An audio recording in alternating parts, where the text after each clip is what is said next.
Good morning friends. दोस्तों, आज की क्लास में आपका स्वागत है।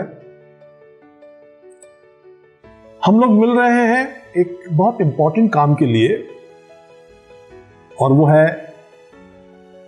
इंग्लिश को कैसे बहुत आसानी से बोलना सीखा जाए। ये हमारा बेसिक पर्पस है।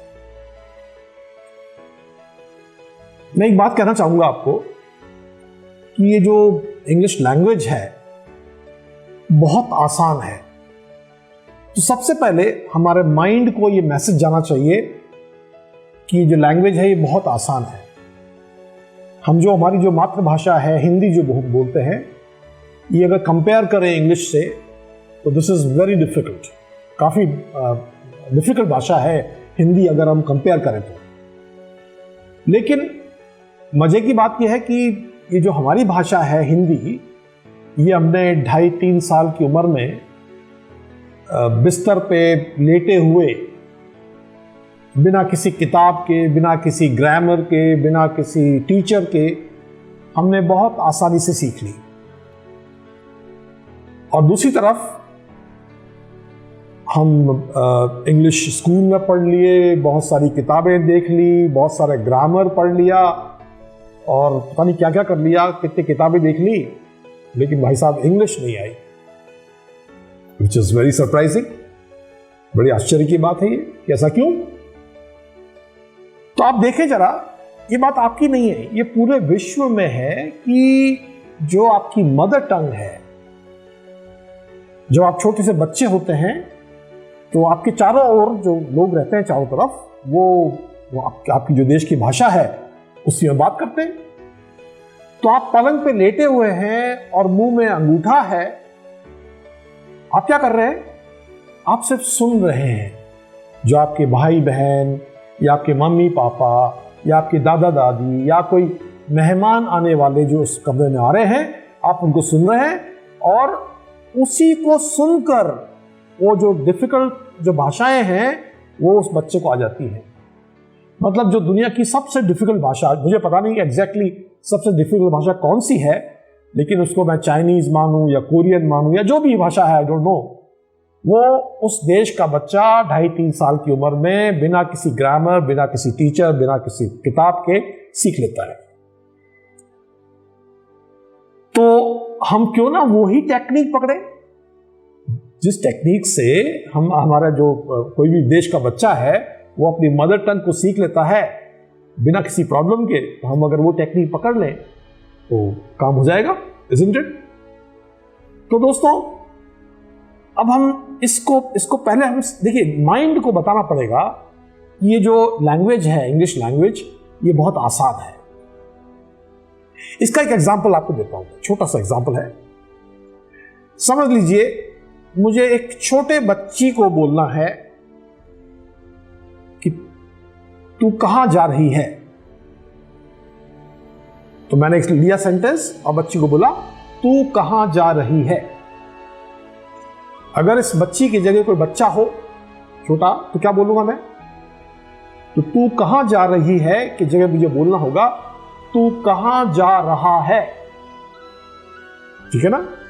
तो बात एक ही थी, लेकिन अगर मैंने एक बच्ची को बोला तो सेंटेंस कुछ और था, और जब मैंने एक बच्चे को बोला तो सेंटेंस कुछ और हो गया।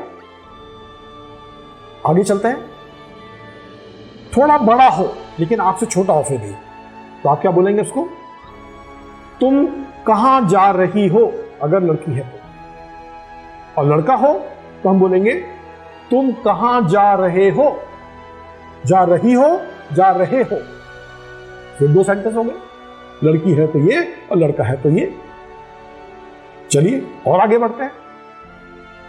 अगर आपसे बड़े हैं तो आप क्या बोलेंगे?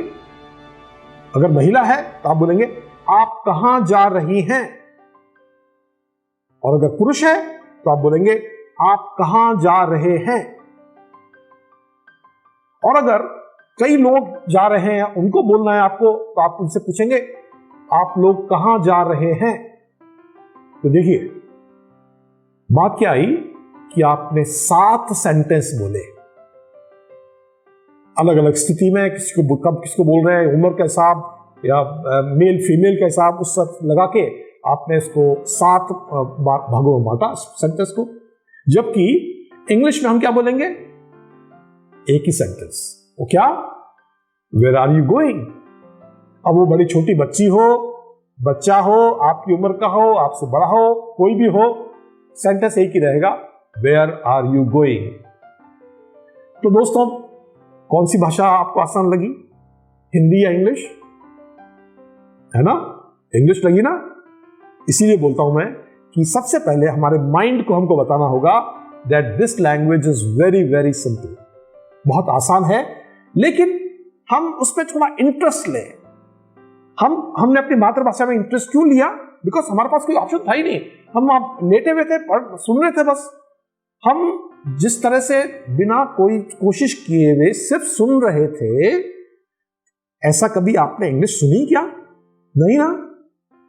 यही प्रॉब्लम है, क्योंकि हम सुनते ही नहीं है, तो वो हमारे जो ब्रेन के अंदर जाने वाली जो स्थिति है, सबकॉन्शियस माइंड जो पकड़ता है, वो प्रक्रिया हो ही नहीं रही है। So there is a blockage, और जब तक ये ब्लॉकेज टूटेगा नहीं तब तक बात बनेगी नहीं। इसलिए बहुत इंपॉर्टेंट है कि हम हर रोज इंग्लिश को सुने, और जो सुना उसको धीरे धीरे बोलना शुरू करें। क्योंकि जब तक आप सिर्फ सुनेंगे और उसको यूज नहीं करेंगे, काम में नहीं लेंगे, बोलेंगे नहीं, तब तक बात नहीं बनेगी। तो मेरी आपसे रिक्वेस्ट यह है कि हम बहुत आसान तरीके लाए हैं आपके लिए, कि जहां अगर थोड़ा सा इंटरेस्ट लें आप, उसको एंजॉय करें। क्योंकि हमारा प्रोग्राम तो वैसे भी फन बेस्ड है, हम तो बहुत ऑर्डिनरी चीजों से, बहुत सिंपल ग्रामर से, कोई टेढ़ी मेढ़ी ग्रामर नहीं पढ़ाते हम, बहुत सिंपल बातों से आपको सिखा देंगे इंग्लिश को कैसे बोला जाए।